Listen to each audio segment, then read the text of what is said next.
Magandang araw mga kabayan. Ako po si Alejandro, isang OFW na kasalukuyan nag-invest sa Philippine stock market. Nandito po ako muli upang magbahagi ng update sa Philippine stock market ngayong weekend.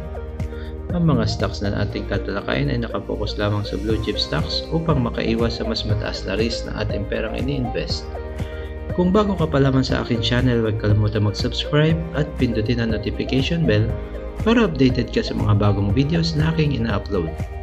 Ang mga makukuha ninyong kaalaman ay libre po lamang, kung kaya samantalahin na at samahan ako sa aking investment journey.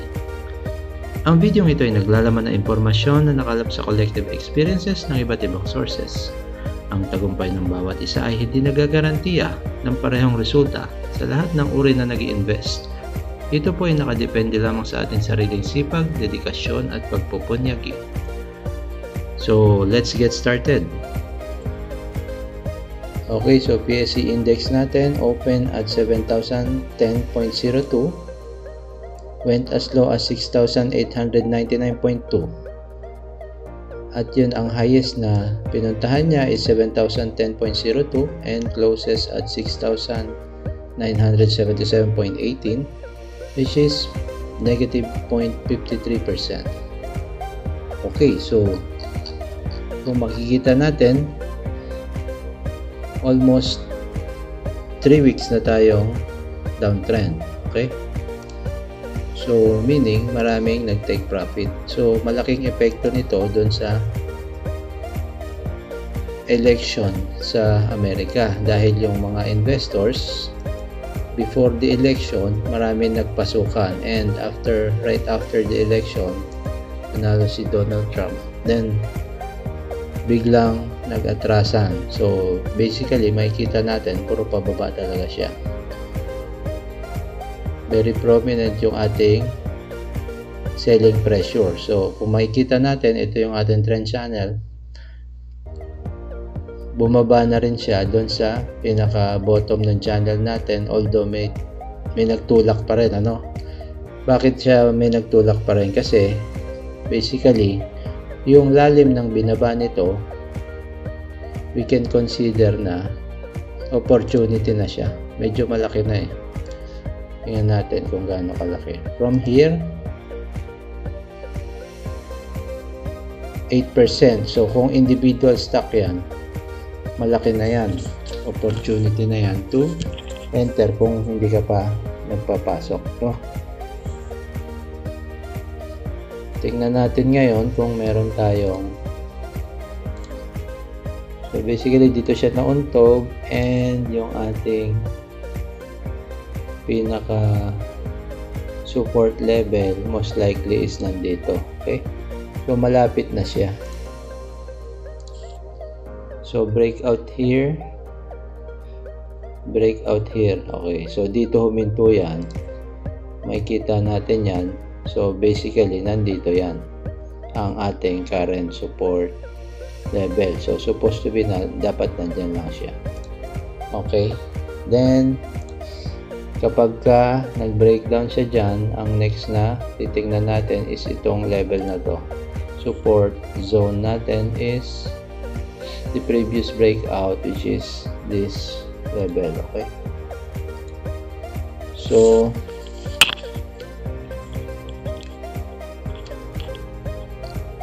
basically, makikita natin dyan na nandito pa siya sa support zone na to.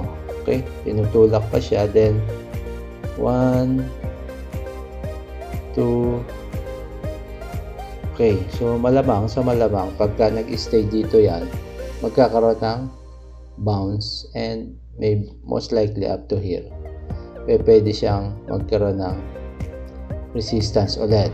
So, malalaman natin in a couple of weeks or more kung mag-a-attempt na ulit siyang subukan itong resistance level na to. Okay, so tingnan natin quickly yung ating MACD. Okay, so MACD going below 0. Okay, then yung ating moving averages basically nasa baba na yan. Okay, so it will take some time again para mag-recover siya, and most likely mag-consolidate. Okay? I think okay na muna yan. Tingnan natin ngayon yung ating first individual stock, which is Ayala Corp. Okay, so Ayala Corp. Previously, ito yung pinaka hinintuan niyang resistance level. Then, tingnan naman natin yung ating trend channel. Ginuhit natin yan from here. Then, up to here. Okay, so above the trend channel pa rin siya. Okay, then tingnan natin kung saan siya huminto. Okay, so basically dito yan huminto, pwedeng dito, and ito yan siya. Okay, so dito naglalaban yan, no? Ilagay na natin dyan sa level na yan. Then after that, meron tayong support level or support zone dito. Most likely meron yan previously. Ayan. So sinasalupayan yan. So basically isang breakout, then establish ng support. Kung ma-hold niya yan, then malaki ang chance na tumuloy siya pataas. Then kung hindi naman, ito ang susunod na support level na kailangan niyang i-establish. Pasok pa rin naman yan doon sa trend channel, but basically titingnan natin, depende sa magiging sentiment by in the coming weeks, kasi medyo bagong elect pa lang ang president ng United States, so most likely mataas pa ang hype at expectation sa mga investors to, dahil sumipa lahat, majority ng mga stocks, especially yung kay Elon Musk. Okay, so titignan natin, we don't expect much dito sa ating PSE for the first 2 weeks or the coming weeks of this month, and hopefully magkaroon siya ng recovery at the later stage of this month, and magkaroon ng katuparan yung ating tinitingnan na Christmas rally, no?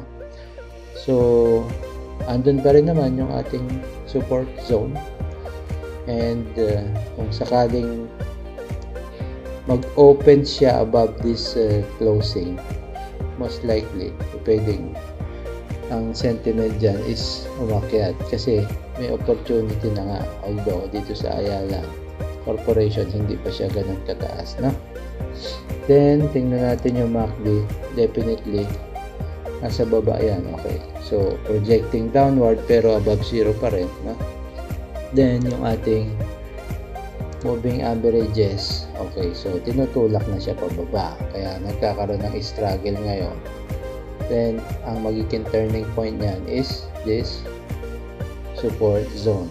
Okay, so tingnan natin by the coming weeks kung anong magiging sentiment niya. Okay, so next tayo, Ayala Land. Okay, so Ayala Land tayo, guys. Basically one of the battered stocks for the past 3 weeks, at nagkaroon ng malaking profit taking. So kung naiwan ka, medyo late ka na. Tingnan mo na lang din yung ating review last time, kasi sinabi natin yan na yung second previous support level niya, pag na-break niya is dapat nakalabas ka na, dahil kung hindi, maiwan ka na dyan. So tingnan natin dito yung kanyang trend channel. Then bumaba siya dun sa loob, overextended siya initially, then nagkaroon ng selling pressure, medyo malakas, so pumasok dun sa trend channel, then hindi niya na-sustain. So tingnan natin para malinaw. So meron dito resistance zone level, then ito yung isa pang resistance level niya. So bumaba na siya doon, ito na yung kasunod niyan, nandito na. Tingnan muna natin dyan, then i-draw natin tong Hinintuan niya. So, dapat dito nga yan eh. So, sige, lagay na natin dyan para ano. Assuming na nandun pa siya. Pero meron pang isang nag-breakdown na siya doon sa isa pang support zone niya. No? Okay, lagay natin dito. No? So, hindi niya na kinaya. Then, meron pa rin siyang another support zone dito. So, sabihin na natin na nandito, no? Most likely dito, medyo manipis nga lang. Tingnan natin. So, nakakadalawa na yan. Ngayon, medyo may tumulak dito ng konti, ano? Kasi ang laki na ng ibinaba. Almost 30% na siguro to. So, mga 20%, ano? Which is, kung nakalabas ka dito sa level na to, opportunity mo na ulit, ano? Iintayin mo lang na mag-establish yung bagong support zone o level niya. So, basically dito, pag nag-establish dito yan at huminto na yung pagbagsak niya, although downtrend siya, kaya nga intayin mo, pwede ka na mag-unti-unting pumasok. So, tingnan natin MACD, basic, definitely nasa baba na yan ng 0. So, hintayin nating mag-project upward bago tayo medyo mag-start uling mag-pile up ng ating position. Okay? So, ayan, kitang-kita. Kahit naman wala yan, makikita mo na rin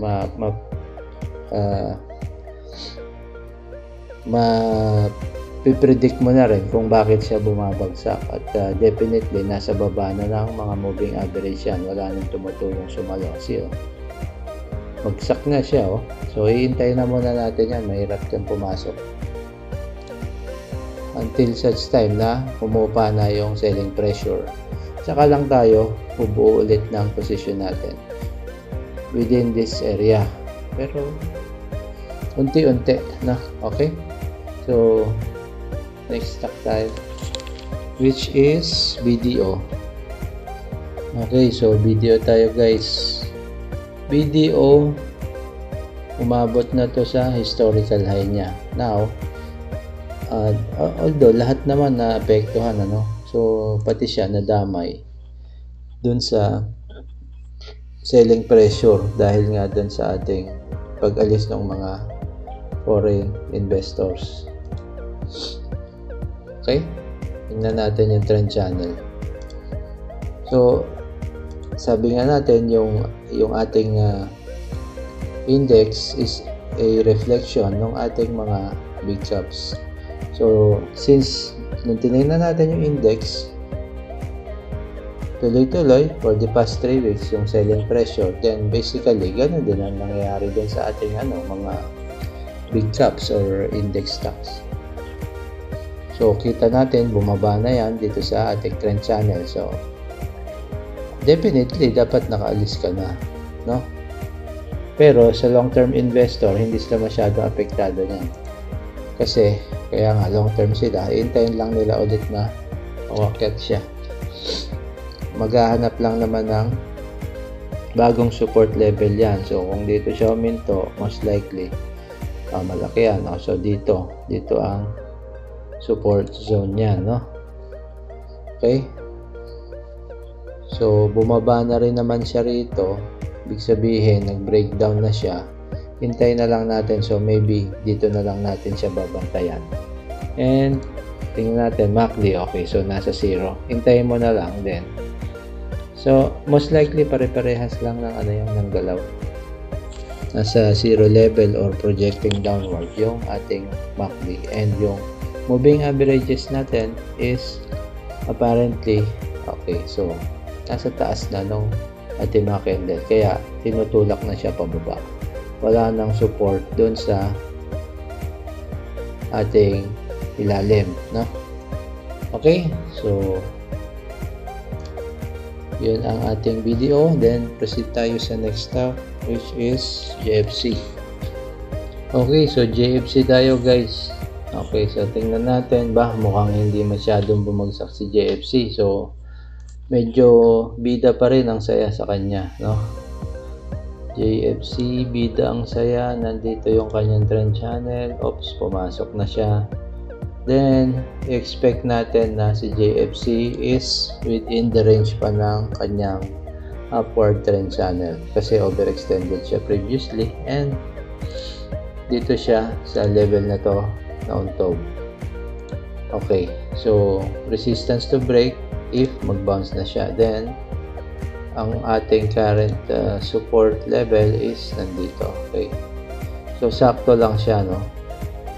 Andyan lang siya. So if in case huminto na yan dyan, then the same thing dun sa ating mga big caps, almost pare-parehas kasi na magiging galaw yan. Then the resistance, the nearest resistance to break will be at this level. Okay? Pag nag-bounce siya. Yan ang range niyan. Okay? Then, tingnan natin yung MACD. Basically, okay. So, going towards the below zero level. Okay? Then, yung ating moving averages basically is projecting downward and wala nang masyadong sumasalo sa kanya. Of course, tinutulak na siya pababa. That's why majority ng ating candles o previous candles ay puro red, meaning mas nagbi-prevail yung ating red or yung ating selling pressure. Okay, so that's it for Jollibee, bida ang saya. Then we will proceed to the next stock, which is JGS. Okay guys, so punta tayo sa JGS. Ano nangyari sa kanya? Kagaya ng dinraw natin dito, meron siyang resistance level dyan sa area na yan. Then meron tayong another resistance and support level dito. At papunta na siya dun sa kanyang previous bottom, no? Dyan siya nag-bounce eh. So medyo okay, so bumabawi na pala siya.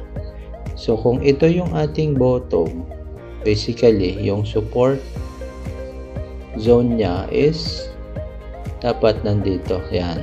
Okay. So, kaya pala, doon is nag-bounce na siya. Okay? However, dito sa level na to, since dito siya nag-breakout, and dito din siya huminto, titingnan natin yan as the nearest resistance to break once nag-bounce back na siya. Okay? So, yan. Okay, so hindi muna natin titingnan yung mas mataas sa kanya kasi medyo nagkakaroon nga ng selling pressure. Kita nyo, very majority nung previous weeks natin, puro selling pressure. So, most likely, makikita natin kung naubos na yung mga nagbenta na yan. Palit na ng palit yung mga candles natin dyan. So, tingnan natin. And, magmamanifest din yan dito kapag ka unti-unti nang nagre-reverse going up yung ating MACD. Meaning, tumataas na ulit yung confidence level ng ating mga traders and investors believing na tapos na siyang bumagsak. Okay, so yung ating moving averages nasa ibabaw pa rin ng ating mga candle. So basically tinutulak siyang pababa, no? Ang hope lang natin is ito na yung maging bottom niya, since twice naman na siyang nag-bounce dyan. Pangatlo na to. Titingnan natin kung talagang ay next time around is kakayanin niya lang basagin itong resistance level na yan. Okay, so that's it for our JGS. Then we'll proceed to the next stock, which is MBT. Okay guys, proceed tayo sa Metrobank. Then Currently, dito siya nag-bounce. Untog yan dyan. Then, guhit natin yung ating trend channel. Trend channel natin is here. Consistent naman tayo dyan sa pag-draw natin dyan. Overextended, then pumasok sa channel. Nag-overextend, then pumapasok ulit. So, basically, maliit lang yung ibinaba niya. Then, ito yung kanyang breakout area. Sabitan natin dito. So, if dito yung kanyang breakout area, but most likely ito yung mga ito yun. Andito na yung kanyang support zone. Okay? So, ito siya, dito siya hinto. Yan, okay. So, kaya naman, nakikita natin siya na medyo huminto na yan, no? Puro dito ang labanan, eh. Then, kung masustain niya yan, breakout, so wala pang bagong breakout, and dito siya huminto, ito yung kanyang resistance level.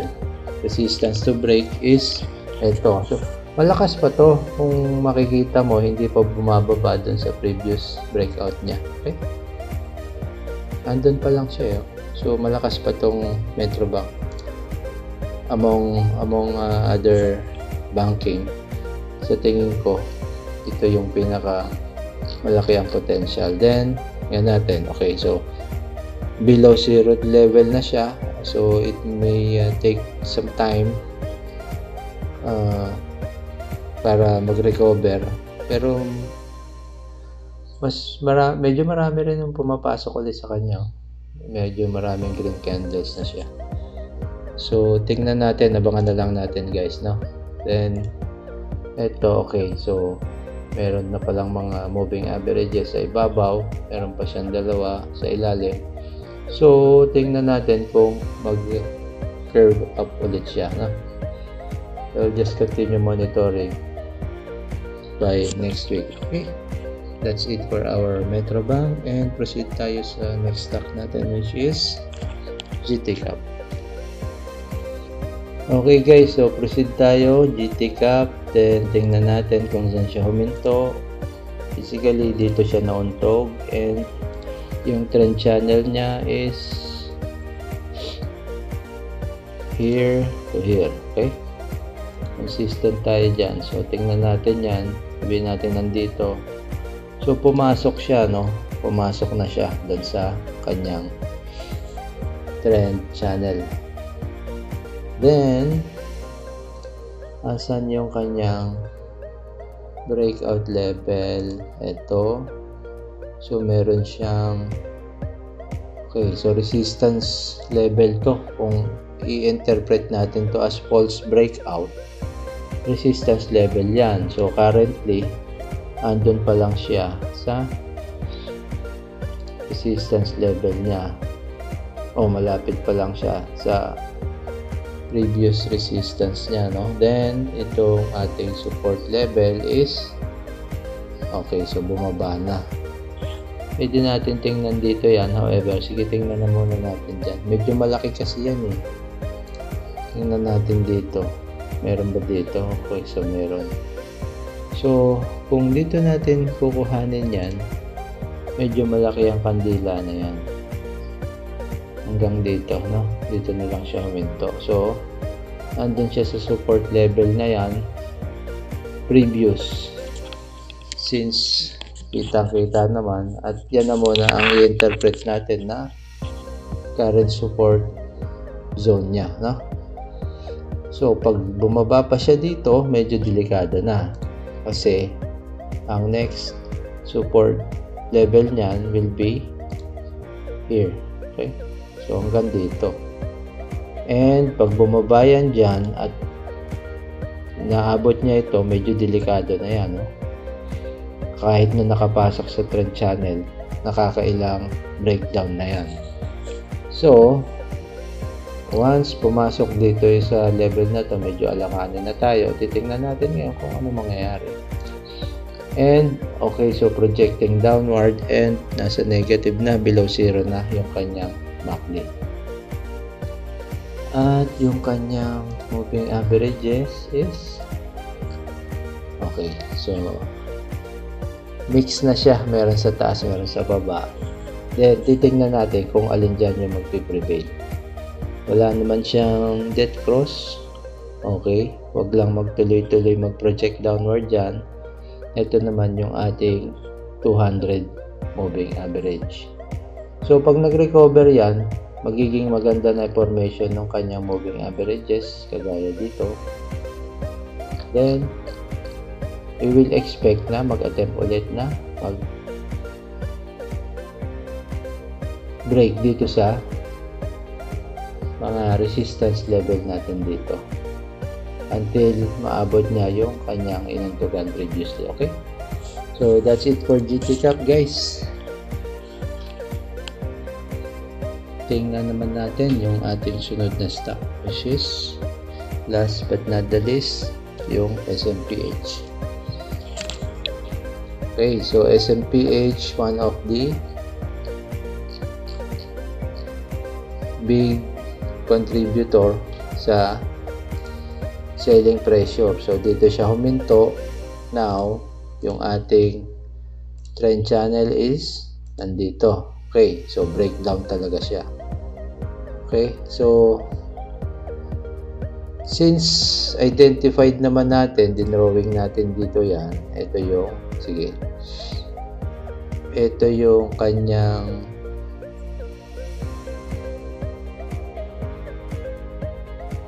malalaki yan.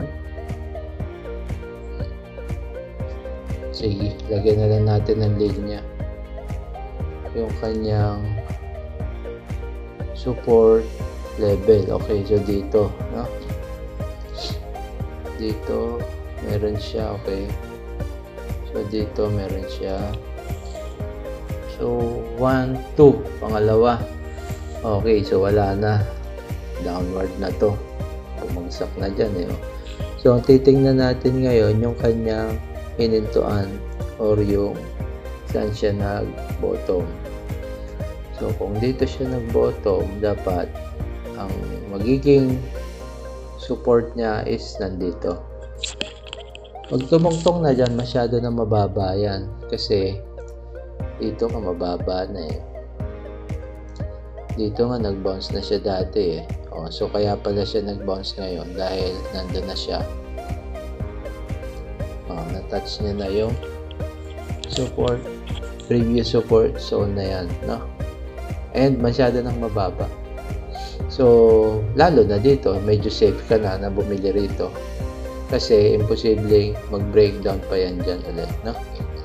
So very attractive na yan pagka bumaba pa rito in the coming weeks. In my opinion, pagka bumaba pa yan dito sa level na to, pwede na akong bumili. So tingnan natin, ayan, okay, so once huminto yan, it will start to project and gain strength and momentum towards going up, no? So yun ang signal natin na unti-unti na tayong maglagay ng position natin. Okay, so yun, moving averages nasa baba, so bearish na yan, and we'll just wait for an opportunity pagka huminto na siya, makapasok ulit and enjoy another set of profit in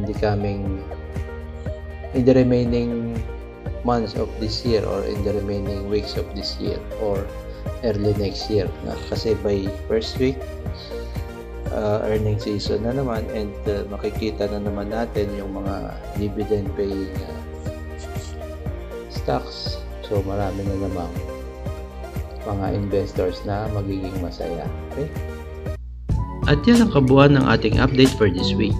Kung kayo ay mayroong stocks na nais ninyong maisama sa ating susunod na review, ay maaari po kayo magpadala ng mensahe sa aking YouTube channel na OFW Average Trader. Pwede rin pong ipadala ang inyong mensahe sa aking email address na nakalagay sa description box. Maaari din po kayo mag-send ng message sa aking Twitter o kaya ay sa aking Facebook page na Engineer Alejandro Magno. Muli po tayo nag-aanyaya na mag-request ng stocks na nais ninyong matalakay natin sa susunod na mga araw. Bibigyan po natin ng sapat na oras at pag-aaral ang inyong request upang mas maunawaan ninyo ang kasalukuyang galaw ng stocks na inyong nais nating i-discuss. At dyan po nagtatapos ang ating video sa linggong ito. Huwag kalimutan mag-subscribe, paki-like na din po at i-share na rin ang aking channel sa inyong mga kaibigan, kapamilya, o sa iba pa nating kababayan na naghahanap ng passive income. Hanggang dito na lang po at magandang araw sa inyong lahat. Hanggang sa muli mga kabayan. Ciao!